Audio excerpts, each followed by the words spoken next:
Hi, and welcome to Omni Edition Garden City. I'm Dan York, and with me is Kim Dold. She is the director of the Garden City Downtown Development Authority. We're going to talk a little bit about the Downtown Development Authority and specifically talk about a couple of their upcoming projects and upcoming events. Welcome back to this program. Well, thanks, Dan. Thanks for having me back. Now, if folks don't know, how long have you been the DDA director? Between being the interim director and the director, about 2 years now, close to 2 years. And you were also there prior as the assistant director, correct? I was for 4 years the assistant. So 6 years with the Garden City Downtown Yes. Development Authority. All right, very good.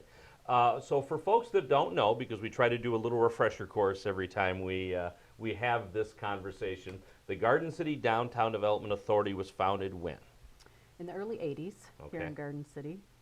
And it was from a law that was passed at the state level. Correct. The state of Michigan passed a law establishing downtown development authorities in 1975. Okay, very good. And what a downtown development authority, the reason it can exist is because the state at that time created something called tax increment financing. Correct. And that allowed the DDA to, I won't call it recover, but to receive any increase in taxes in the DDA area from the point of its establishment, correct? Yes, And absolutely. a lot of communities around here do this. We're not the only ones, obviously. Oh, no, their DDAs are all over the place. Okay. Yeah. And right now, the average yearly budget for the DDA has been just north of $400,000, right? Yes. Okay. And a big part of that is spent, though, on the bonds for the most recent streetscape that was done, because we did that over how many years, do you know? That was, I believe, over approximately 15 years. It was a little before I got to the DDA. However, that bond payment will be done in 2019. Okay. So, But that's over $200,000 a year, right? oh yes, yeah. It's a little bit more than half of our budget every year is All just right. that one bond payment. So the DDA is not swimming in money, No, maybe no, like we're people think, but they do have money to make some projects work. We're trying, yes. Absolutely. And obviously, the most noticeable projects the DDA has done is that streetscape Right. and the commons, and name some of the other ones that they have done that people would recognize at least. Well, there was, well, I'm not sure how many people would recognize it, but we paved over at the farmer's market lot, Right. I believe. And I know everybody, Garden City's favorite, we put Willie the pig over at the Commons corner. So I think you either love Willie or you hate Willie. Sure. A few years back, we were able to remodel the kitchen at the fire station for the firemen. Because that fell within the DDA area and it was a It did. We public can make space. public improvements. Sure. Yeah, we can make improvements to public spaces. We also just, I believe it was 2 years ago, we went in and helped them remodel their training room. Okay. There was a lot of energy leaking in there, stuff like that, new window, insulation, that sort of thing. The commons So- obviously is one of the biggest ones that people see every day. The Commons, yeah, greeting everybody coming into the city. At the holiday time, we've got the Christmas tree, which we expanded this year by about 4 feet. So, and actually we did that. So last year we put the flagpole into the You can Commons. see right here. We installed the flagpole, which is that was one of my pet things. I just really wanted the flagpole there. I know, as did you. And in order to make it easier, we grew the Christmas tree so that we could just remove the flag at holiday time, put the tree right up over it. And the pole stays up, you just don't see it. The pole stays, yes. So that, along with our holiday lights that my predecessor, Stacy Tobar, started a few years back, and we continue to get compliments on that every year. And that's the one thing, because it gets so dark so early in the wintertime, that I think people that don't live in Garden City, that's the one thing they notice the most, of those Christmas lights, They do. because even if they're not shopping here or living here, they're passing through Garden City at least at one point and seeing what a great job we've done with that. Right. Actually, I had just a real short conversation one day with a mayor from one of our surrounding cities, and that was his remark. He was actually envious of our holiday Yeah. lights. So, there's a lot to be said for having a smaller area that you can work with like And that. do something very impressive Right, and, right. And very noticeable. we're looking at possibly adding some color to that this year. We Okay. haven't decided yet. All right. And in the past, not recently, but in the past, the DDA has done facade loans to allow Yes. downtown businesses to make improvements, at least to the upfront area that people can see outside of their buildings. Right, right. Those facade loans are normally available to the business. They have to apply. We have an architect that we work with that we will pay if that's the architect that they use, Okay. you know, up to a certain amount. The facade loans are payable over a course of 10 years. First 3 years are no payments. After that, I believe it's 0.5% above prime Okay. as far as interest. So if it's- someone pays it off in 3 years, they pay no interest. Yeah, absolutely. So we have had a couple of businesses that have paid off early, and other ones, you know, just like to take it out. Basically, it's a 7-year loan because they're Yeah, not paying sure. anything the first 3 years. Right. So we've had a lot of the businesses do that, though. Boland Florist has done that. A lot of the brick facades down just west of Middlebelt, Barsamian Dentist, Lindblom State Farm Insurance. That's just to name a few. I mean, there's quite a few of them going back. Sure. So Sure, yeah, and it's kind of that same look to try to get kind of a common look. Not everything look exactly the same, but a little more common look Right. on things. which is what we hope to accomplish when we redid the Commons corner Sure. with the short brick Fits right wall in it. back there, and that kind of Yeah. goes along with the screen walls that are around town. Absolutely.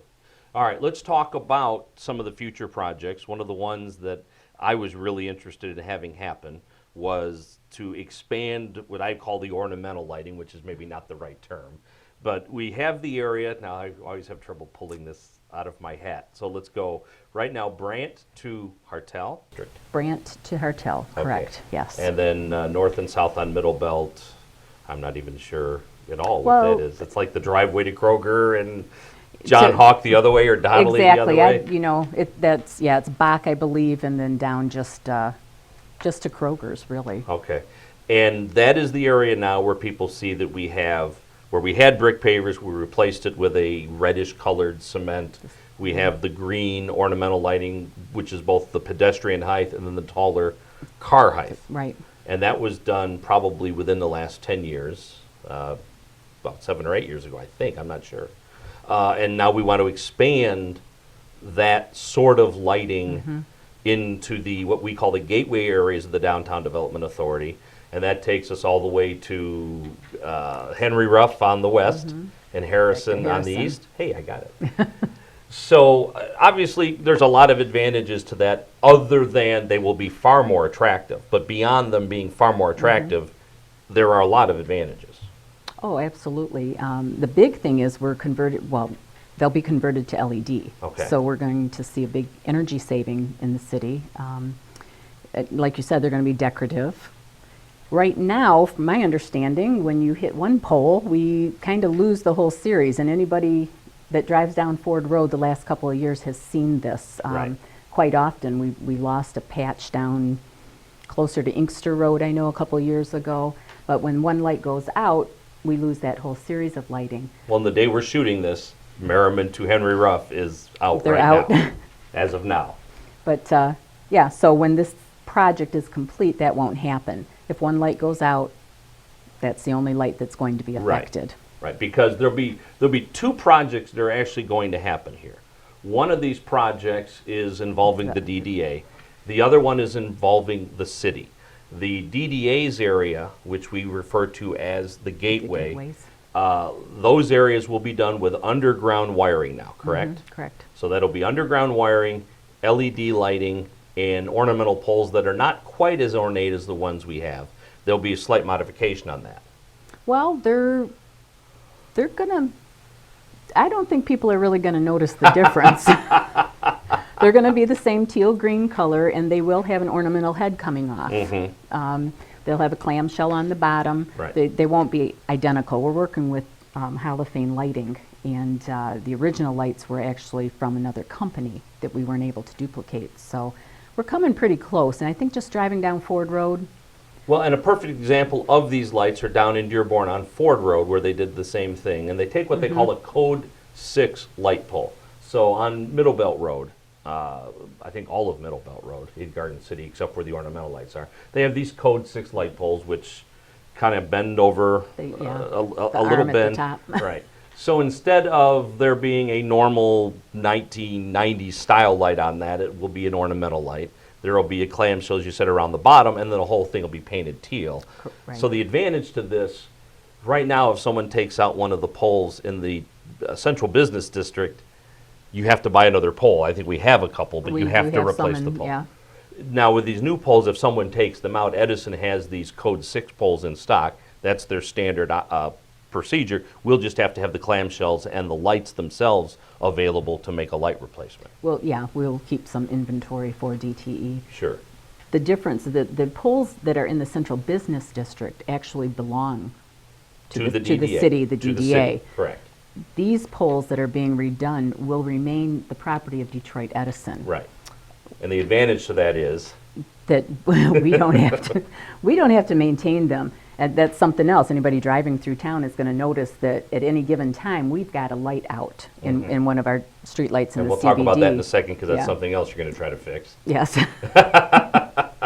So, right, so the city right now, or the DDA, I should say, in the central business district where you see the ornamental lighting, the city made a deal with Detroit Edison back then to take over those lights. We have just electric meters, literally, and buy our power from Detroit Edison. And we'll talk about that in a little while. But as far as the power cost, that's considerably cheaper than when Edison takes care of the lights and the way it's done everywhere else. Right. So we do see a savings from that. But we will see somewhat of a savings by putting in the LED lights. The Michigan Public Service Correct. Commission has not established exactly how much of a savings we will see, but there will be a savings. And when I talked about that component where the city is also doing a project at the same time, the city then, for the remainder of Ford Road that doesn't have already underground wiring, the city will have not underground wiring yet, but from Harrison to Inkster and from Henry Ruff to Merriman, those lights will be taken out of series, which means the wire for them will come back out of the neighborhoods or it will come from someplace else. So we still Right won't now, lose all it's of them. pole to pole to pole to pole. It's like Christmas lights. You take this one out and they all go out. That will be eliminated too, and those will also be LED lights on Ford Road, even though they'll still have wooden poles for now there. The lighting will be a lot better, though. And when we talk about it being more even, the DDA currently is also pursuing a light change in the central business district. We Keep are. the poles, but new lights that would also be LED. Correct. Yeah, we've been in the process for a while, looking into trying to find a retrofit for the globes. And it's that not are been an down easy there. project, has it? No, it has not, because they don't manufacture these globes anymore. So we just heard from one of the companies we've been working with that they have located one. It's on its way, and as soon as it gets here, they'll be bringing it in to show us, and hopefully we'll be able to move forward with that project too and convert all the lighting And that to would be LED. converted to LED also. Right. And in that area where the DDA has actual electric meters and buys their power from Detroit Edison, there should be a significant savings in Oh, electricity Absolutely, yes. because it's just going from old-fashioned lighting styles Just to to- LED. Right, that's the only change we're making, so. Okay. So some really big changes, visually at least, within the community. And we expect the Gateway project at least to be done this year, correct? Yes, they'll be starting on, well, as soon as they get the contract from us, that gets started. So within the week, a lot of it will be background things, they're planning, stuff like that, but that should get started fairly soon. So that's exciting. It is A exciting. nice new look on Ford Road. It'll look great, too. All right, let's talk about some of your upcoming events. There are a lot of events that the DDA does every year. They found some successful events that people are very happy with, and you're going to continue those all this year, right? We are.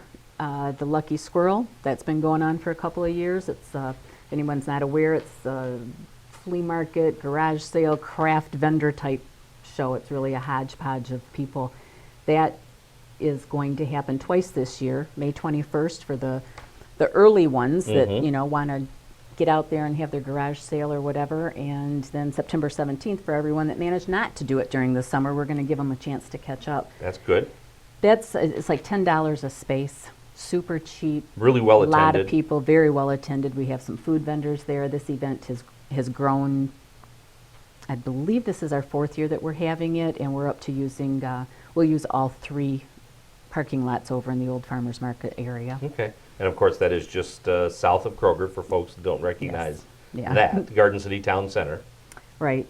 Then this year, and we're all getting really geeked about this one, the 5K run. Okay. And I don't want to talk a whole lot about that, but that's a new event for us this year. We're doing that with Garden City Parks and Rec and the Garden City Library. Okay. And this is going to be a really cool event. And it's called the Great Bacon Run? The Great Bacon Run, yes. And playing off of Willie the Pig. the mascot is Willie. Okay. So yeah, we want to keep that interest in Willie. Willie likes people to come and visit him, so. So that is June 4th, right? That's June 4th. And the other thing that's happening on June 4th, and one of the things that the DDA likes to be involved with, the businesses down here, helping them in whatever way we can. Mm-hmm. In this instance, we have the Garden City Mini Golf that's on the corner of Central and Ford Road. Mhm. They are celebrating their 50th year in business. Same family owned, and we've been working with them to come up with a celebration. Sure, sure. So about the same day as the Great Bacon Run, June 4th, they're going to have their 50th anniversary starting around noon, and that will continue into the night. They'll be doing certain things there. I believe they're going to have a hot dog vendor, a Okay. face painter, stuff like that. So we're hoping to capture some of the crowd from the Bacon Run. Okay. You know, a little bit All in of the same spillover neighborhood. into, you're right. So There's a lot of spillover when you make bacon, so Well- that's good. love bacon. Yeah, so we've got that, and then of course the Flea Circus. So that's is Saturday, coming June up. 4th, just That's, to verify. yes, same day as the Bacon Run. Okay. And then just a week later is going to be our Flea Circus. This is also, Which you would think would be where people sold things at a flea market, but it's not. wouldn't you? The Flea Circus is actually, that's probably one of my favorite events, the Flea Circus. It's an animal adoption and awareness event. So everything there is centered around animals. We have probably about a dozen rescues come in. They'll bring some of their animals there. We have vendors selling everything from leashes to homemade dog treats. You know, we a lot of times we'll have a contest. One year we had a pet person owner look-alike contest. Last year it was, we kind of did around a circus theme. We had a photographer there taking pictures, and it was just a kind of a contest, you know, best dog type thing. Okay. But this one too, all of our events, we've been very successful in them, and I think due to the great citizens of this city, actually. I mean, they turn out for us, and the Flea Circus continues to grow every year also. Last year, I believe they found new homes for 10, I believe it was 10 dogs. Amazing. So, you know, you figure even if they find a home for one dog, it's a success. And but yeah, it's a good event. Okay. That's, like I said, that's the week after, so June 11th on that one. All right. Willie the Pig is going to celebrate a birthday this year? Willie turns 5 this year. All right. So we're This thinking Willie or all this- Willies? All Willies. All Willies, This okay. is 5 years from the date Willie first came to live with us. Willie is like Lassie. Sometimes they have to change Willies for Well, unforeseen circumstances. yes. But, you know, the heart of Willie Yes. is with this one, Okay. too. So we're looking to have a 5th birthday party for Willie. That's still in the works. We haven't determined a date. Most likely it would be in July. Okay. And that would just a small celebration, and have people come out and, you know, say happy birthday, Willie. Okay. That sounds like a lot Mm-hmm. of fun. And I imagine that'll be oriented to kids. Oh, yeah, a lot of it, yes. Very We like good. to do stuff, you know, for at the Lucky Squirrel. There's not a whole lot. We try to have a couple of little things. The Flea Circus, and obviously our chili cook-off. We have a whole area that's devoted to the kids. Okay. At no charge. All of the events there for the kids are free. Last year we had the teachers at Memorial Elementary kind of take that over Sure. for us, and they ran that. We had the bounce house. They And had what a- day is the chili cook-off, since we're talking about it now? That is October 8th. All right. Always the second Saturday in October. Okay, very good. So we're looking forward to that. I think we've talked about it before, that we're kind of running out of room for the chili cook-off. It just continues every year to get bigger and bigger and bigger. Mhm. And last year we really hit it out of the ballpark. Great. It was crazy. Perfect weather, too. That didn't hurt. Oh, yes, yes. Only 1 year since I've been here. I've done 6 chili cook-offs now, and 1 year it was rainy and cold. The other years we've been blessed with great weather. So we always kind of, knock on wood and keep our fingers crossed. But rain or shine, we move forward with it. That's right. Chili, chili's good on a nice cool day. That's right. The object of having it in the fall, right? That's right. Yep. And moving on, October 25th. Last year was the first trunk or treat. The DDA did that in conjunction with the Garden City Business Alliance, which is a relatively newly formed group here in Garden City. They were hoping to fill the hole that the chamber left when they were unable to keep moving forward. So we did that. Something else, none of us ever expected this thing to be as huge as it was. We had over 50 cars in there that were, decorated and passing out candy. And the line, when we started, the line never stopped until probably 7:30. It was wound all the way through the old farmer's market up to the dollar store. Okay. So we will definitely be doing that again this year, and I'm sure that'll be bigger and better again. Trying to figure out what to do with the kids this year, at least, huh? Where to put them. We're going to have to really rope them somewhere, for safety reasons too. So. Okay. And then, we're just finally getting the snow off the ground, but again, the DDA intimately involved as the title sponsor of the Santaland Parade. We will be the title sponsor of the parade again, and after the parade, we have the Santaland event where the kids can come over and visit Santa, and they get some little tchotchkes, and have cookies. And I know that the Star Wars Garrison? Great Lakes Garrison is called. Great Lakes Garrison. They come over, and they'll spend some time over there. The awards for the floats are presented over there, and have a good time with that. All right. And then there will be the Craft Expo, we assume, that same day that the Garden City Business Alliance puts on? That's being planned to happen again. This past year it happened over at the Moose Lodge. I am assuming, I don't believe there's no concrete plans made yet, but they do want to do this again. Okay. And hopefully that'll happen. And then your season wraps up with the community tree lighting. The tree lighting, first Monday in December, actually the Monday immediately following the parade. Right. Yeah, this past year, the tree lit up at the same time we had all the street lights lit up, and unfortunately I wasn't there this past year, but I've heard that it went over pretty well. It was nice, yeah. For those of us that were there, it was really great. Yeah. I checked. I did check. I was texting by phone. Is everything going okay? There you go. But yeah, so that's pretty spectacular. We get a lot of compliments on the Christmas tree. Okay. It's nice just being right there in that central location. It's beautiful. It's perfect. Gordon Middlebelt.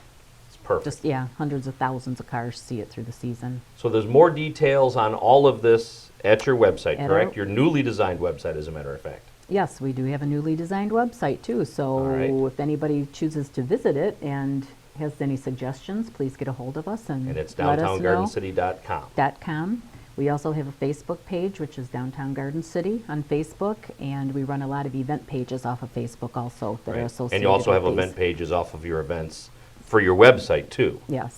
Okay. Yeah, we've worked, we've really developed the social media part of it in the, in the last couple years. So now I imagine with all of this, obviously the DDA board, of which Steve Valeni is the director, the chairman. Excuse me. Bruce Bolin is the vice chairman. There's only 12 people on the DDA board, so obviously there's 11 on the DDA board. That's my fault. And along with your assistant, you have to have way more people than that to put these events on. We do, and we are always looking for volunteers.